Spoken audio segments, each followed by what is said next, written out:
we have asked people to come along and being interviewed in this film, because we wanted to collect the memories of our church, because we know that we cannot envisage a future of this church without roots in the past.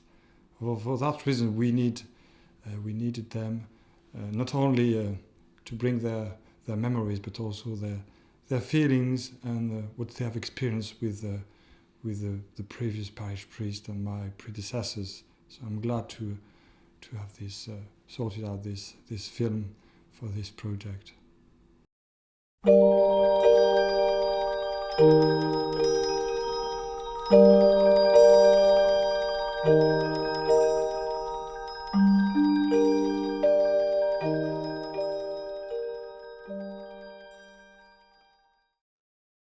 My earliest recollections of St. Peter and Paul's was the little red church in Hope Street, New Brighton.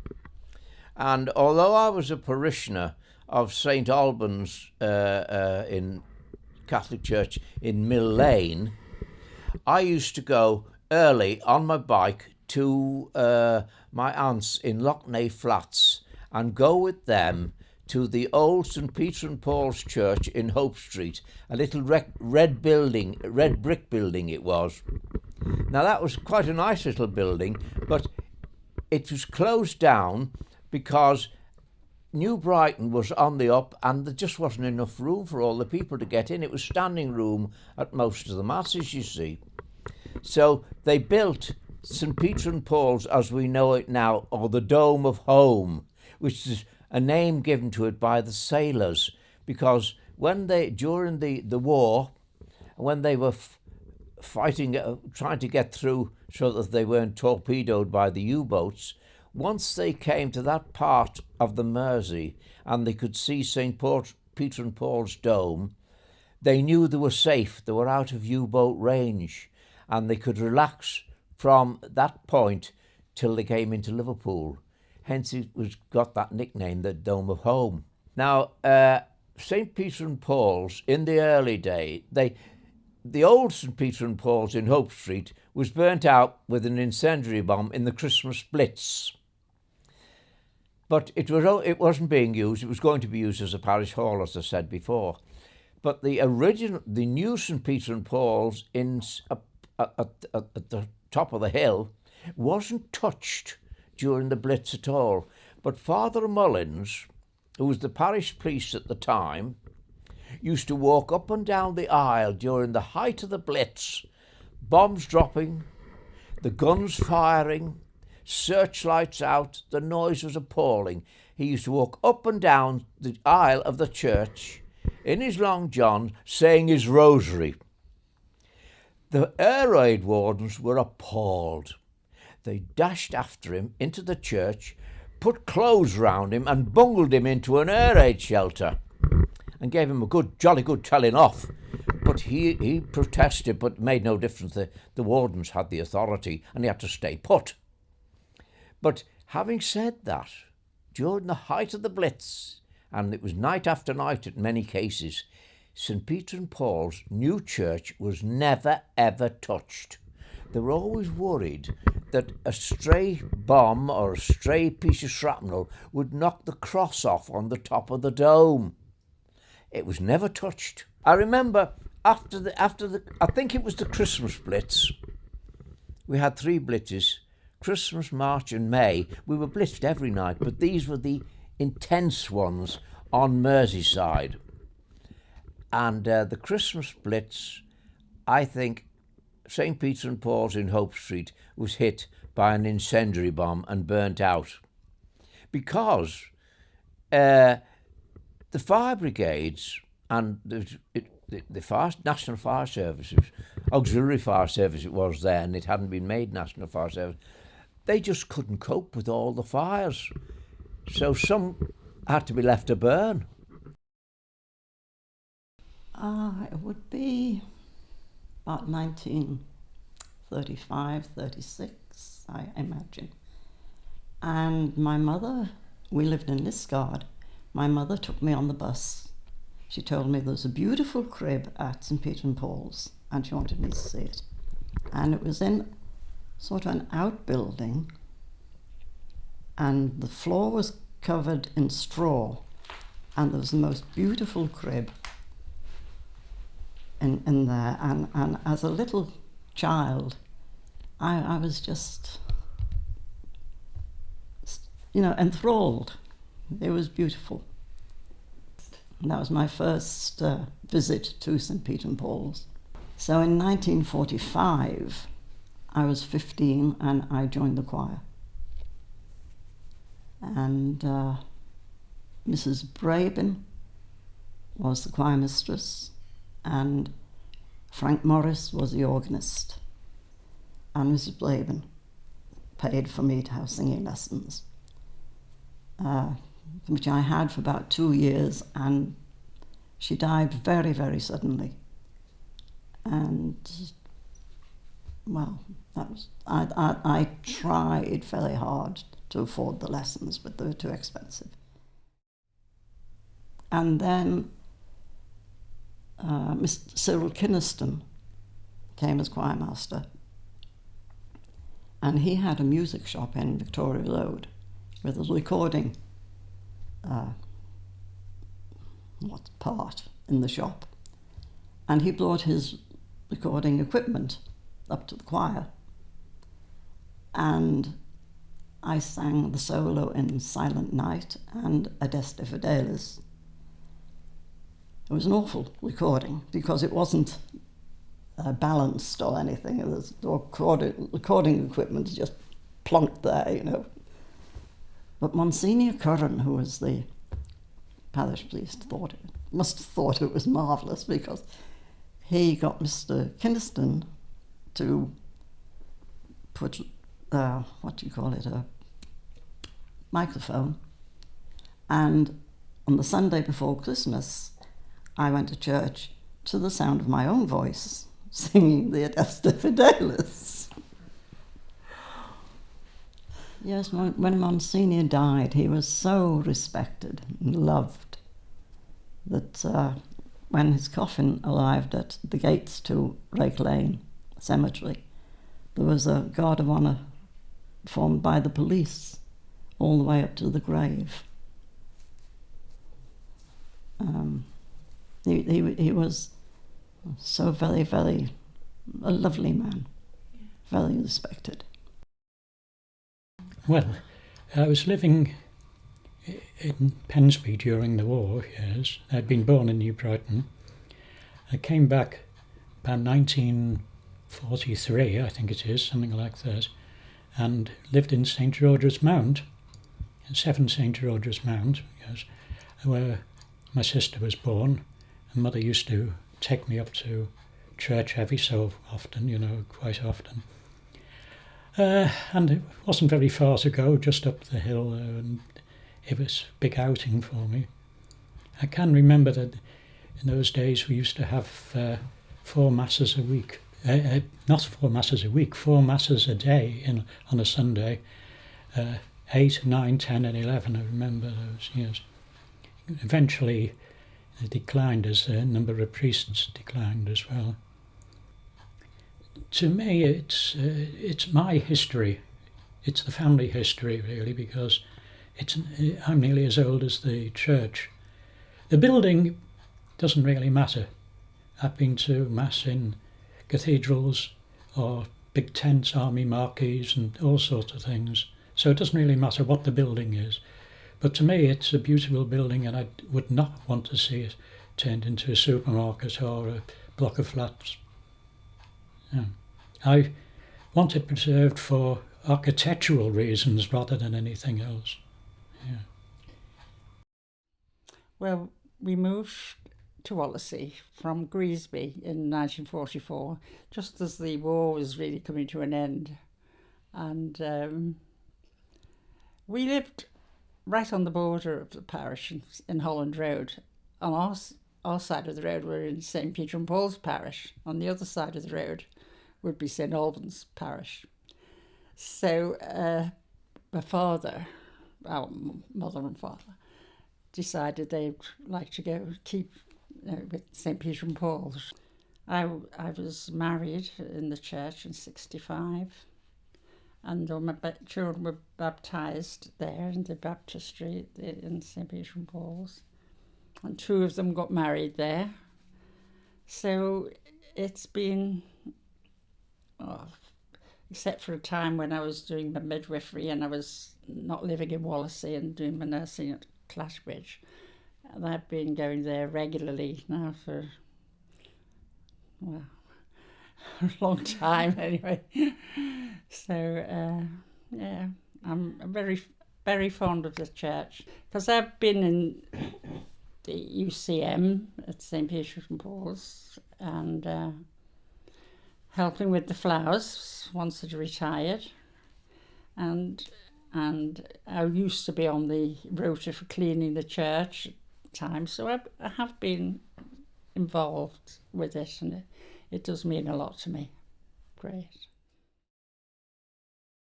Well, the building, which is now the presbytery, was actually the central convent. It was a French order of nuns who came over, and it was an enclosed order of nuns.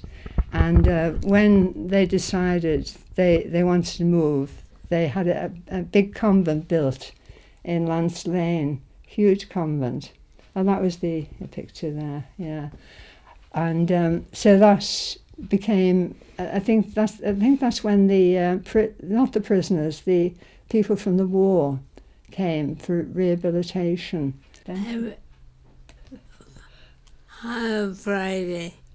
Clean the church.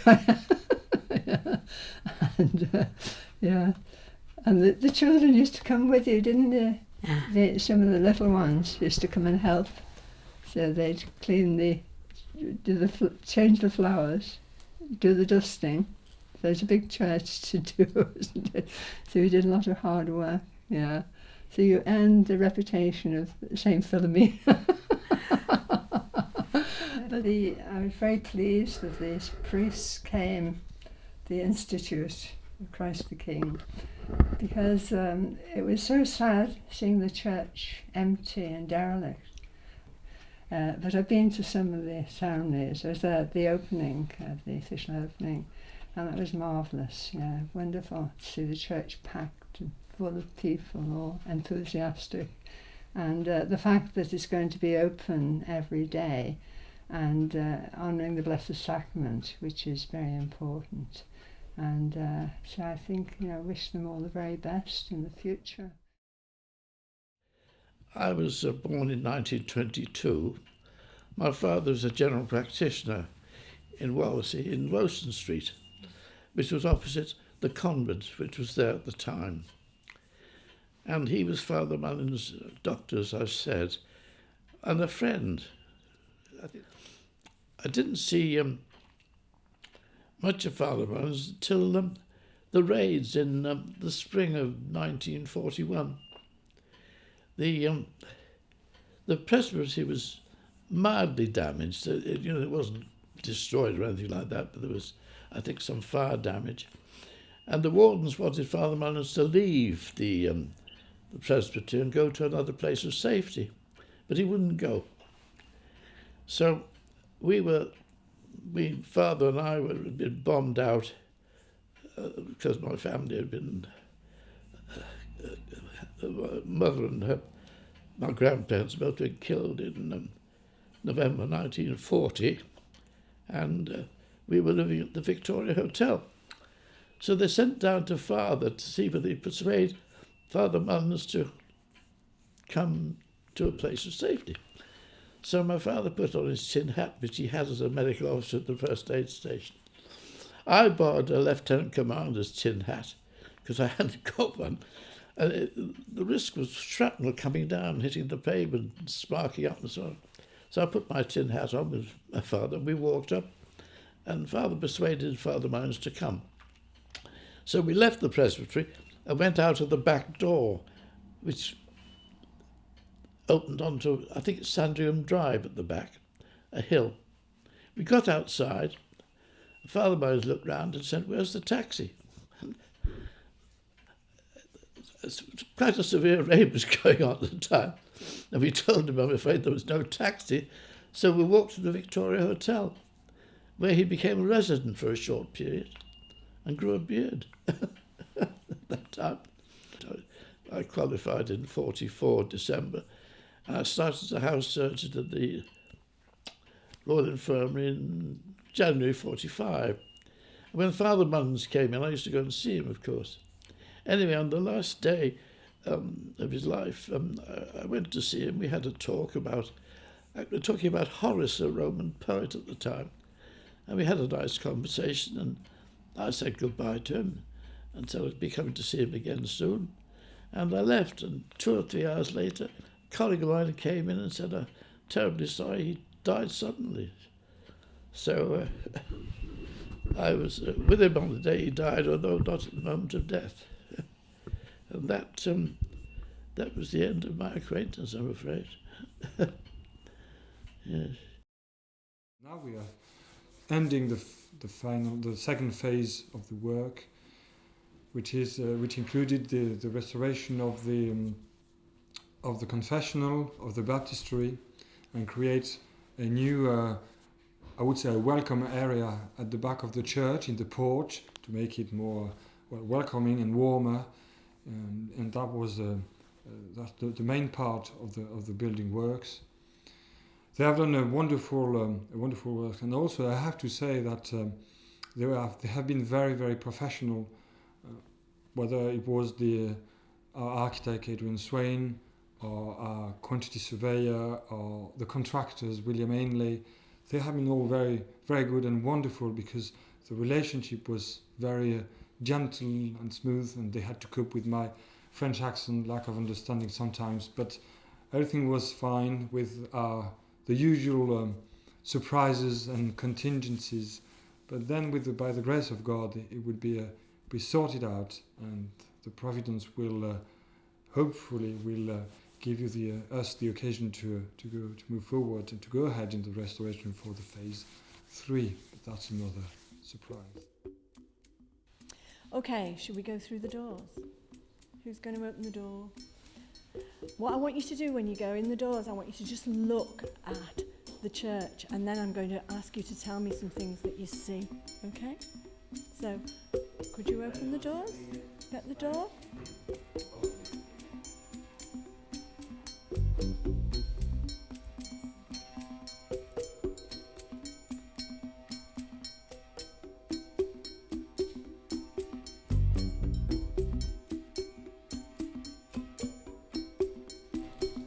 Now, does anybody know who that statue is supposed to be?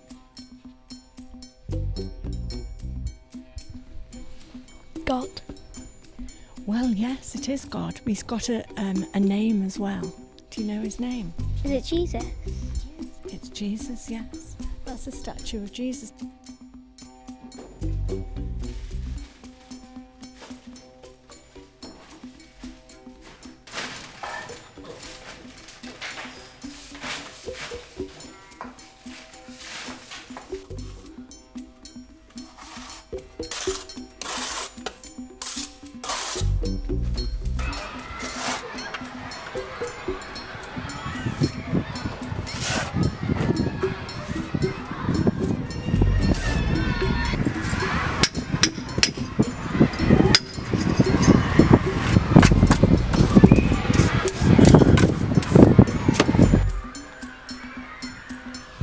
This building is unique because it is a concrete structure. That's the difference.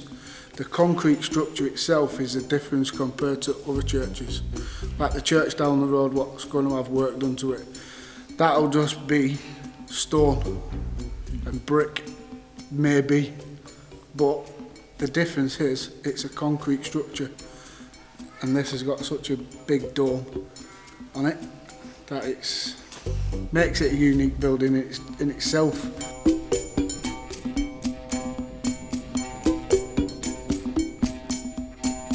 There is some treatment work to be done to some steel which we found in the concrete, and there is a new rose window to go in. which hopefully will be done on the 6th of October. To the right of us at this moment in time is the baptistry. There's some plaster work being done in the baptistry due to leaking. It's having a new roof. There is also some work to be done in the confessional, which is to the right of where I'm stood. There's some plaster work and a new roof to go on there.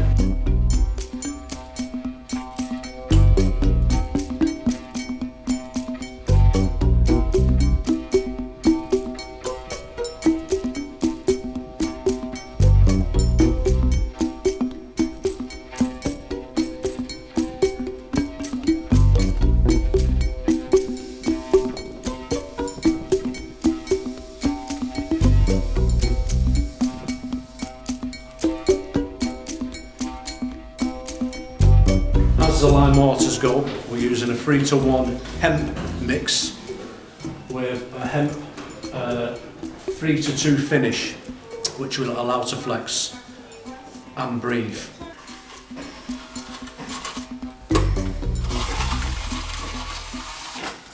Mainly a little bit of ignorance to what churches need.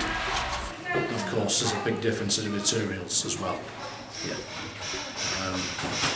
Different finishes. This one more than likely was finished with what was called a carpet float, which would have been literally a piece of carpet cut up, put onto the bottom of a wooden piece of plank or some form of timber they had, with a handle, homemade, put on and rubbed, and it would give a fine, well, a rough texture like that. We've got to try and recreate that in the best way we can, so it blends in and looks well. That is going to be a bit of an hard one, to be honest with you. So it doesn't really stick out, you can't see too many joints, you can't see the difference in thicknesses. It's going to be a bit of a challenge, to be honest. Even though it looks pretty rough, it will be a challenge.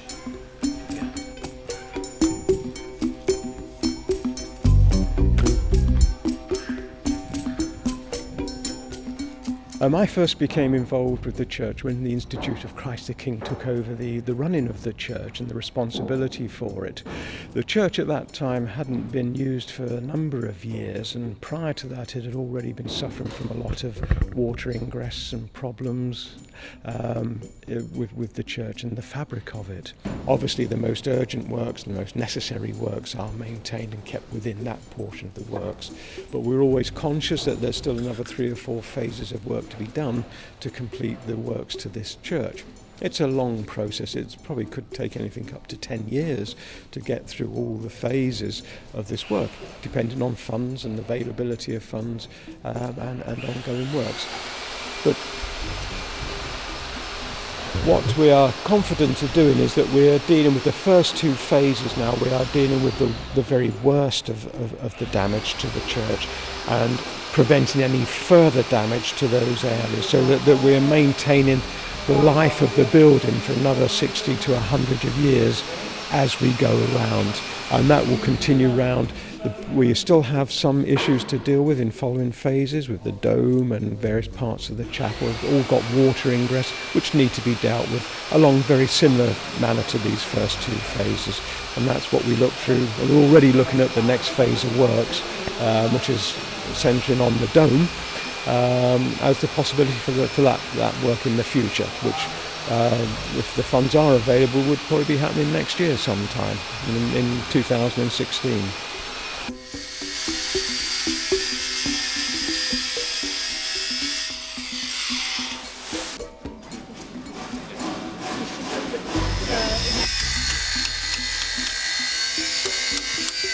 On the outside of the building, there's pointing works to be done, and there's some new windows to go in on the baptistry and also on the confessional. There's also new downpipes, rainwater gutter pipes to be put on, and there is also repointing to be done on the north aisle and also on the gable. The fact that we're closer to the sea affects the building, because it does have an effect to the environment, and that's why the building is probably in such a bad way, because the environment itself attacks your building. So it needs to be addressed.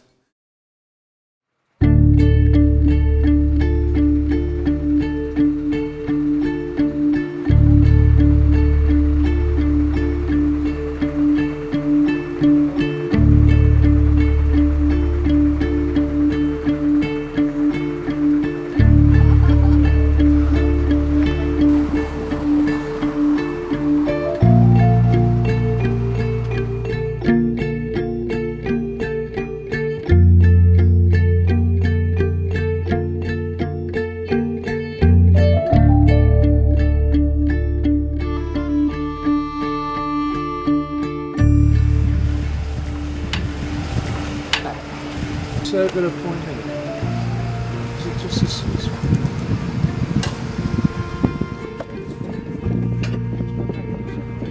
I'm going to expose an area of the substructure just to see if there's any evidence of deterioration. Expose the substructure.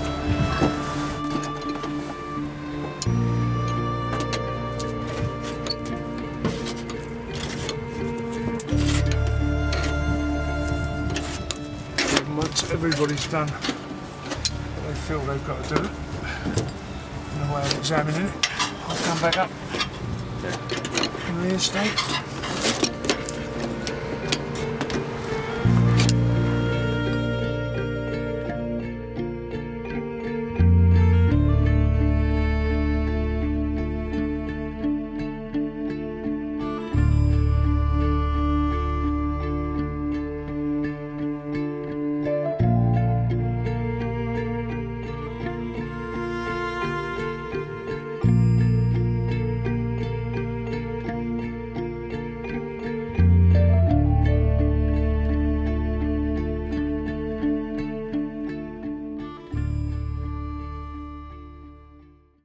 I have broadened my mind when I arrived at New Brighton, and I have to say that it was hard work for me because I had first to learn the beautiful language with the local accent as well, which was a bit of challenge because I've never studied Scouse at school.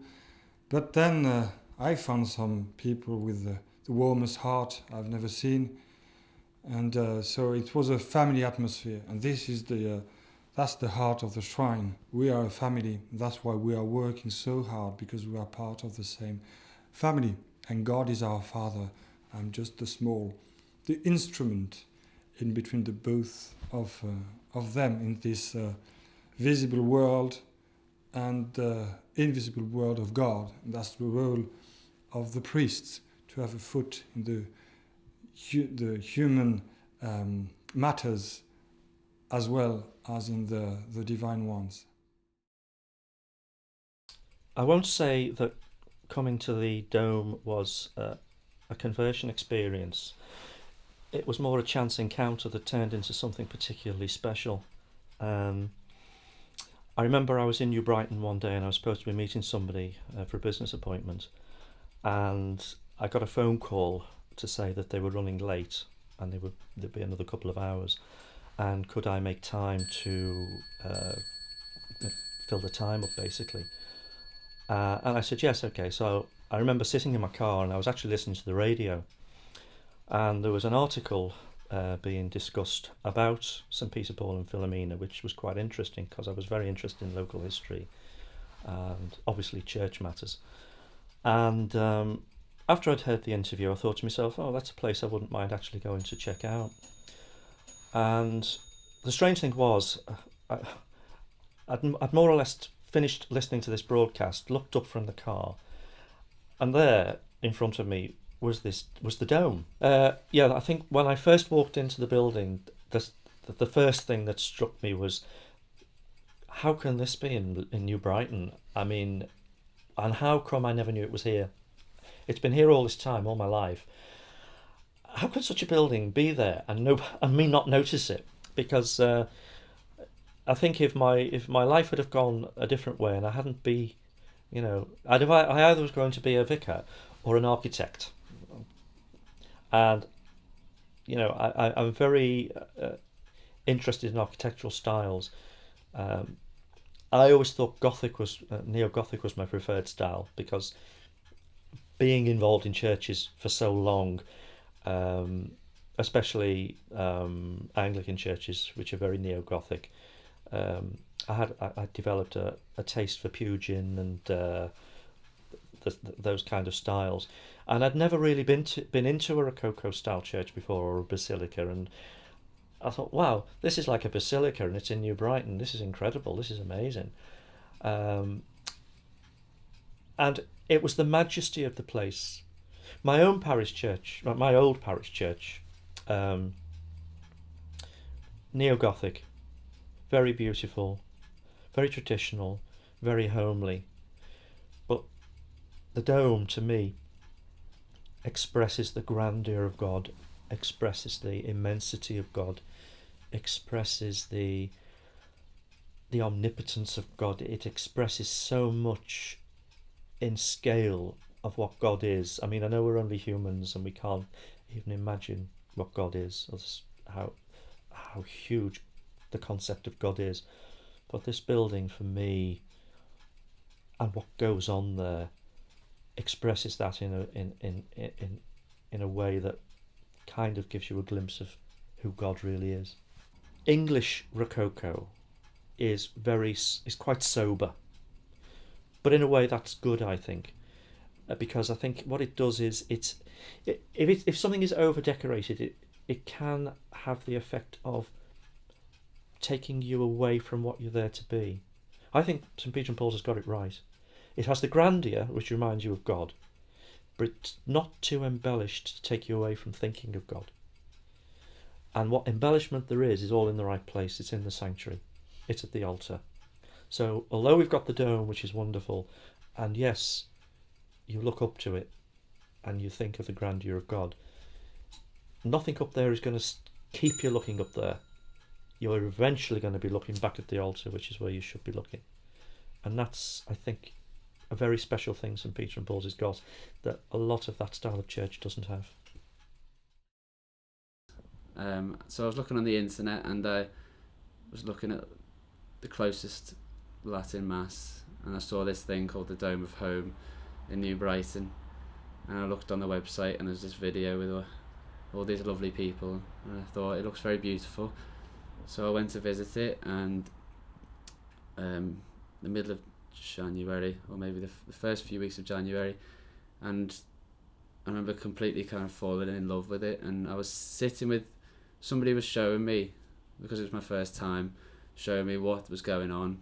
I remember having the Mass card or the order of the Mass in front of me, and I just ignored it and was just staring up at this beautiful thing I'd never seen, and ever since I've fallen in love with it. So it was a really beautiful way to see the Mass done. So by February 2015, this year, I knew one of my old school teachers actually serves in the Dome, and he got me involved to serving on Sunday, kind of the big main sung Mass, which was a very great honour to be a part of. And then it became necessary for me to actually serve the low Mass by myself, doing the Latin answers, which I still need to read a little script, obviously, and it's been beautiful, actually.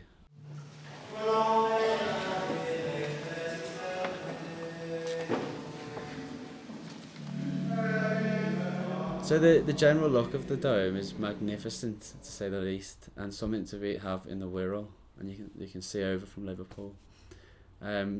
It's something that I remember first walking up when I was first going to go to the Mass there. My first time, I thought it was a bit formidable. Something wonderful about it, kind of what goes on in there. And it's just on such a brilliant location overlooking all of New Brighton, somewhat blessing the whole place. And as you walk up, when you get the train, walking up the hill, it's quite something to see that in the distance, this big green dome. And I think to have it restored obviously is the best idea. So on a Sunday morning, I get up early and go into the car with my family, and I travel through the Mersey Tunnel, and I find going to the Latin Mass over there is very reverent, and I can relax there and I can concentrate, and the congregation is really welcoming over there as well.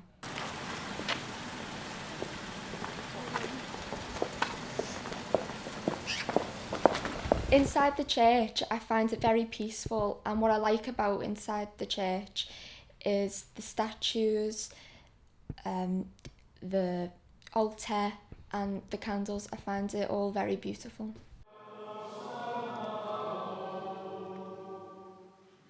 I'm really pleased about the funding, and hopefully it will attract the youth from the wider community, and I'm looking forward to it hopefully attracting the local people.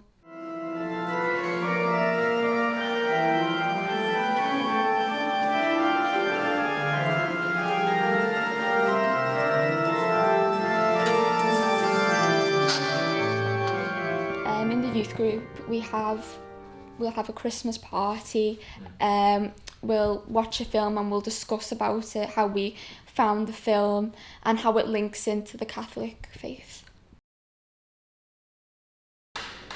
Well, I first came to the Dome 2 years ago with my family, and one of the first impressions was it was a very impressive building, as there's not many Basilica Renaissance style Portuguese churches in the world, mainly medieval, but it was very impressive and grand, and even more so when one entered, particularly with the Corinthian columns imported from Rome.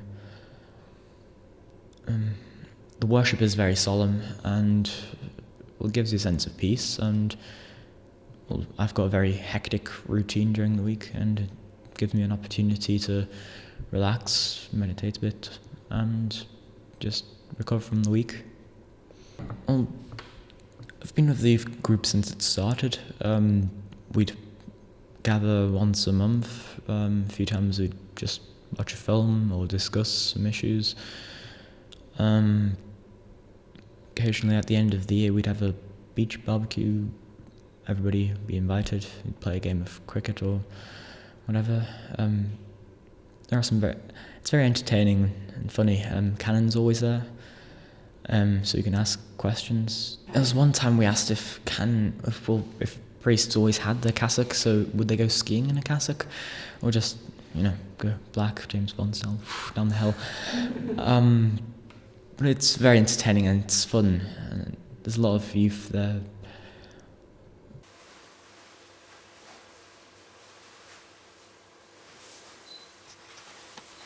I am an altar server. I've been first acolyte now for 2 years, and I also am a sort of organ scholar, so I learn, I've got organ lessons from the resident organist, Christian. It's a beautiful, one-of-a-kind church in the world. There's no church like it. Without work, it'll probably be derelict, and it's a massive shame for the community, as well as for Catholic churches. And with the restoration work, it'll be restored to its former beauty. Perhaps even we may even get the old organ restored and to look like a proper church. With the walls and full beauty, then with the mass, it'll increase worship and look beautiful. Our main restoration works were first to restore the faith in this church, but also the building, and both go together because culture walks with faith. The building works were initiated 2 years ago, and we have a huge restoration of the nave of the church, of the roof of the nave, and we received to fund this project help, big grants from Heritage Lottery Fund, from National Churches Trust, and from the Latin Mass Society, but also from many people I cannot even count them who, by their little, small contribution, have contributed to the full restoration of this building. Is still going on. So I had to be grateful for all of them, not only the big ones, but also the little ones.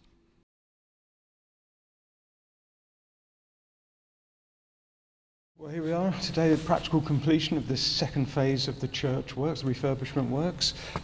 Nice sunny day, which is always good for practical completion. And yes, we've come to the end of what has been a very good phase of works. And my congratulations to the builders who've done very well. It has had its usual difficulties, finding bits of concrete that needed repair works and other few unplanned events, but they've all been taken in stride, and I think we've ended up with a good project and looking forward to the next phase now. It's been good working as a team. We've all worked well, the architect, the client, and the lads on site. You know, it's a tricky job with the weather, as the weather up here is always not that pleasant, but it's been a successful project. A few more days to go, but yeah, excellent. I'd like to say it's been a pleasure to work with Canon and Anne. It's been great for the lads. We've not had any problems or troubles, and that for me is a smooth job. And finally we've done it, by the grace of God, because that's my bit. I have to say yes, again, I said, Gary, it was a pleasure to work with as a team, with everybody around. It's been very gently handed out and completed. And I can say that yesterday during Mass I've noticed, in the congregation they have already noticed the difference with the glass screen behind me already. So thank you very much. That was a wonderful idea, and we look forward to the next phase. Restoring the past to build our future is more than important for us, because my question is, what is or where is our future? And our future is in God's hands and nowhere else, because we have been created by God and we have been restored by the grace of God throughout our life by receiving sacraments, as this building has been restored. And finally, this building is going to have an end in God's hands, as we do in our own life, in our Catholic life. Our life will end with in God, in heaven. So I hope this phase of the building works make everybody think of their final destiny in heaven. That's my prayer and my wish.